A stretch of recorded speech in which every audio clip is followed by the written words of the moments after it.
ക്ഷേത്രപ്രവേശന വിളംബരം. Temple entry proclamation. തിരുവിതാംകൂറിലെ അവർണരായ ഹൈന്ദവർക്ക് ക്ഷേത്രത്തിലേക്കുള്ള പ്രവേശനത്തിന് കാരണമായ വിളംബരം.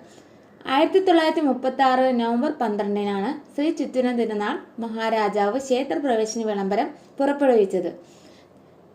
തന്റെ 25ാം ജന്മദിനത്തിലാണ് ക്ഷേത്രപ്രവേശന വിളംബരം പുറപ്പെടുവിച്ചത്. ക്ഷേത്രപ്രവേശന വിളംബരം പുറപ്പെടുവിക്കാൻ ശ്രീ ചിത്തിര തിരുനാളിനെ പ്രേരിപ്പിച്ച വ്യക്തിയാണ് sir CP Ramaswamy Iyer.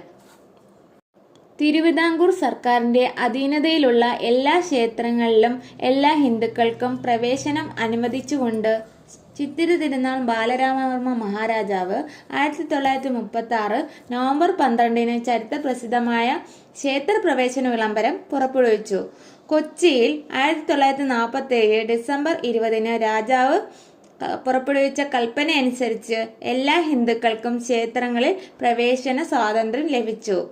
T പ്രകാശത്തിന്റെ നേതൃത്വത്തിലുള്ള മദ്രാസി സർക്കാർ 1947 ജൂൺ 12 മലബാറിലെ എല്ലാ പൊതുക്ഷേത്രങ്ങളിലും എല്ലാ ഹിന്ദുക്കൾക്കും പ്രവേശനം അനുവദിച്ചു.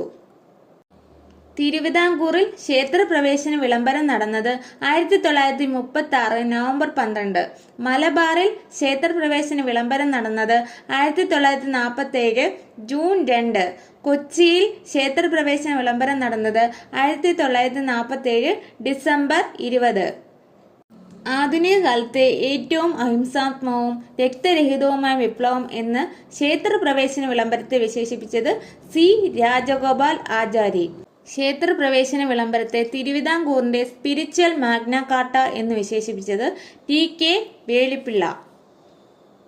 ആധുനിക കാലത്തെ മഹാത്ഭുതം എന്ന് ക്ഷേത്രപ്രവേശന വിളംബരത്തെ വിശേഷിപ്പിച്ചത് ഗാന്ധിജി.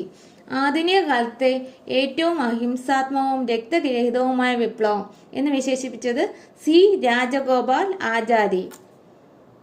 ക്ഷേത്രപ്രവേശന വിളംബരം പുറപ്പെടുവിച്ച ദിവാനാണ് CP രാമസ്വാമി അയ്യർ.